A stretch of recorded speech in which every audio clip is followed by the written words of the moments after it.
Hi everyone, I thought that I would do a kitchen tour while the house is nice and quiet. Well, I say nice and quiet, but I've just put on the dishwasher, so that was a bit of a mistake. But it's relatively tidy, so I thought that it would be a nice time to do it. And also, I've been putting bits and pieces of house stuff on Instagram and everyone's been really liking them. And then I thought I haven't done a single thing for YouTube. In fact, I've never really done a house video for YouTube in the whole of my 8 years of being on YouTube. So here we are, we're starting off with the kitchen. I'm not going to be doing like a full house tour showing every room and how it all connects and things like that, because that's just not me. But I'll show you snippets of it. And I thought that seeing as though the kitchen is really the only room that's done, it's not going to have anything changing with it, because I think the people before us renovated this house about 3 years ago. It was a complete wreck, and the kitchen is, do you know what?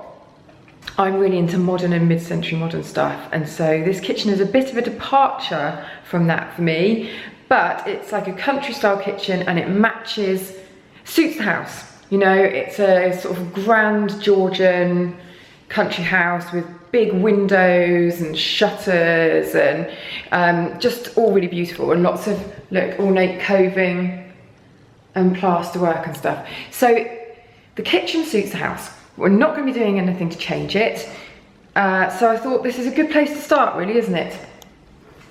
We have changed stuff, as in we've put different things on the walls and things like that. But yeah, I mean, we're not going to be changing the units or anything like that, because quite frankly, look at the size of the kitchen.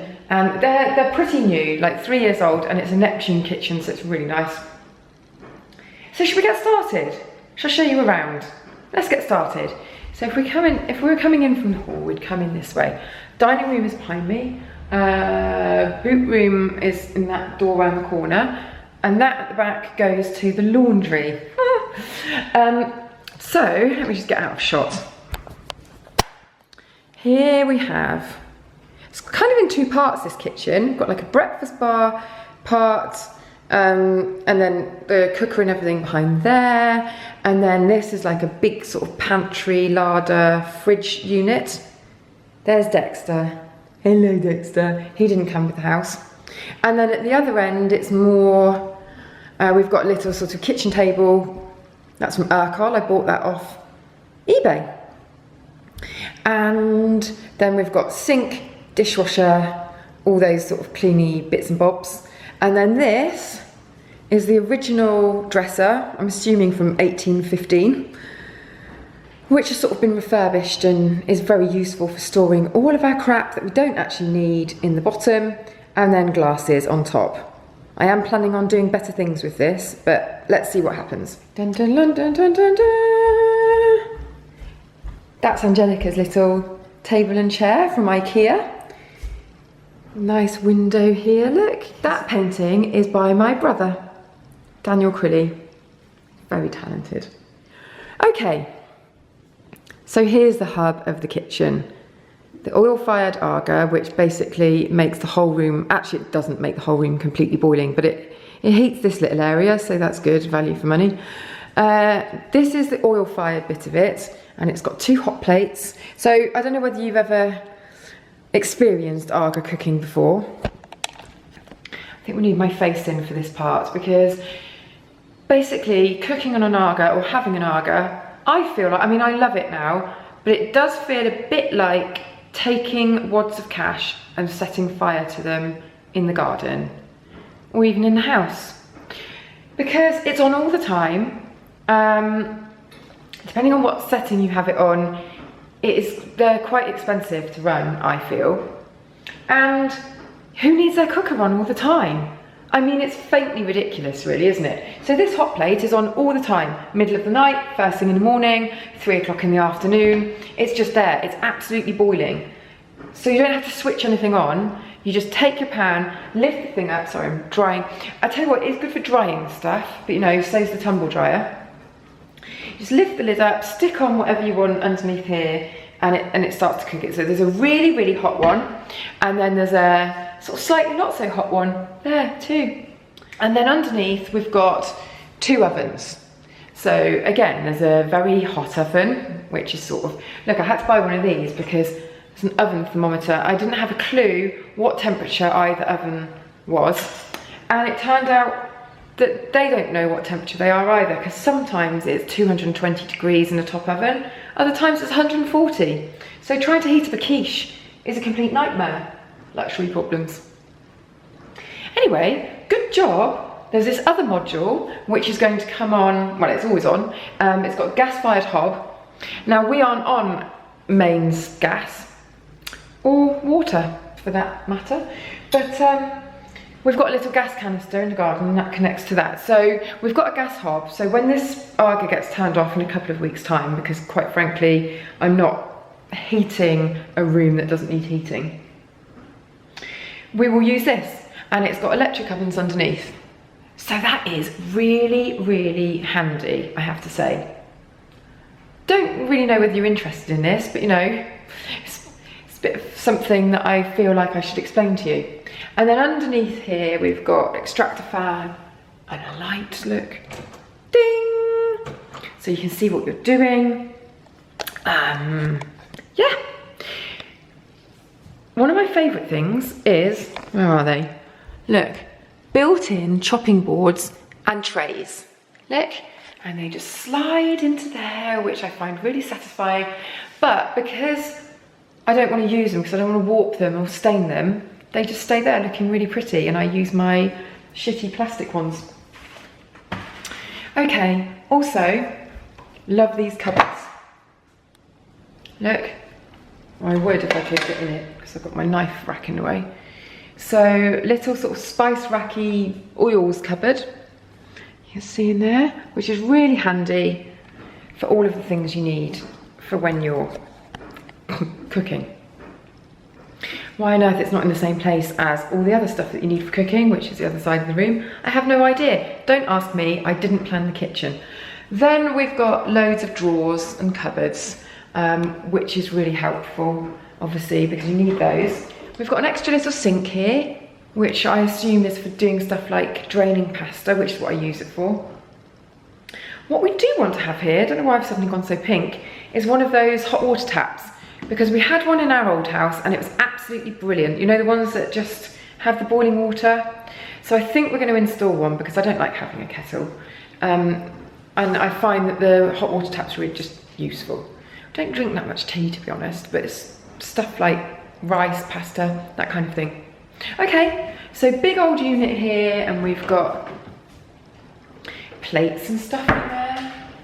And then this is our pantry cupboard, which is big, and then it's got very good, look, Instagrammable inserts there. So pretty much all the food is in there. Look, tins and breads and whatever, and then a really naughty shelf at the top that's got Easter eggs and crisps and stuff, which I need to get rid of because I'm supposed to be trying to be healthy. And then this one is a big tall fridge, really tall fridge, no freezer. The freezer is in the back room. Again, not our decision, but actually it works quite well. Just looking at Mr. AMR, who's pulling stupid faces at me through the window, wondering what I'm up to. Can't he tell? Well, I mean, what would I be up to? Of course I'm doing a kitchen tour. Here we go in the other part of the kitchen, if you're still with me. We've got a baby high chair, that's Ted's. And then this is the door to the boot room. I shall explain more about the boot room in a second, because that's not actually staying with us. Then the big unit here, which is the original one, which has got loads of crap on it, basically. Up there, servants' bells. I use those to summon Mr. AMR when I want various things. Actually, they're not working, unfortunately, because wouldn't that be good? I think that'd be amazing. I think I might have to reinstate them. We are knocking down that boot room, which sort of comes out and in front of the window. Shush, Dexter! And having a big sort of glass modernist sort of studio extension put on, which the previous owners got permission for, and it's really beautiful, really good plans. I mean, I don't think we'll do it this year, possibly next. We've done some saving. But yeah, that's what's happening. So that won't be there. The only thing that I worry about with that is that it might, I mean, there's a huge piece of glass that runs in the roof right in front of this window. So hopefully that will bring in loads of light. But yeah, I do worry that it'll affect the light somehow. So I think we'll have to think quite carefully about it. I would quite like to just knock down the boot room. It's got permission to be knocked down, by the way, because before everyone's like, oh my God, it's listed, it's listed. It's not listed, that bit. And it was built without permission, I think, and that's why they've granted permission for it to be demolished. So it's just like really shoddily built. And freezing in there because it isn't insulated properly and that, anyway, it's boring, but that's going. So from here, we've got a little view of, I don't know, part of the garden that's sort of behind the kitchen, which I suppose one day could be like a kitchen garden or something like that. Then we have an array of my various plants. These are the only things I've managed to actually keep alive. The cacti I have had for 10 years. So I'm pretty pleased with those. Probably need repotting, don't they? Just bought the lavender the other day because I needed some lavender for a still life shoot and I need to plant that in the garden. That's from Anna, gardener, funnily enough, from the Anna edit. As you know, we're distantly related. Anyway, she bought me that as a housewarming gift when we'd finished the renovations on our last house. And that's Basil, who I got from Sainsbury's. We've got a big fireplace. The clock was from Newgate Clocks from Heels. That's my spaceman from my office who needs to go back up there. He's from Saletti. It's like a vase, but it's got fake flowers in him at the moment. That is my Burley pottery vase. Love a bit of Burley pottery. What else? That's the cat. That's the dog bed, which is from Casper, which actually turned out to be a really good buy. It was expensive. I think it was about £100, but it is totally indestructible. So I'm really pleased with that. I must do a review. And that is the cat's bed from Tigger Towers, which I assume they sent to me, but I'm not quite sure. It was in my PO box, and sometimes when things go to my PO box, I don't get notes with them, or I lose the notes, so I'm not quite sure who they're from. But if they sent that, then thank you very much. Mr. Bear loves it, don't you, Mr. Bear?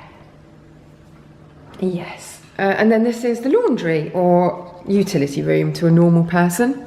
So in here we've got all our recycling going on, all the washing, all the crap that needs to be taken to the shed, all of our shoes we can't be bothered to put in the wardrobe, dog bowl, dog food, cat food. I mean, it's a total tip in here and it really needs sorting. But I feel like every time I get it sorted, I sort of end up bunging stuff in here again. So this would have been the kitchen. Wherever you can have a little glimpse around.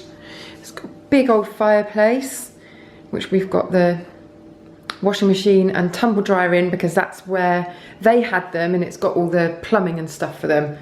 I mean, I feel like it's a little bit sacrilegious having your appliances in such a lovely fireplace.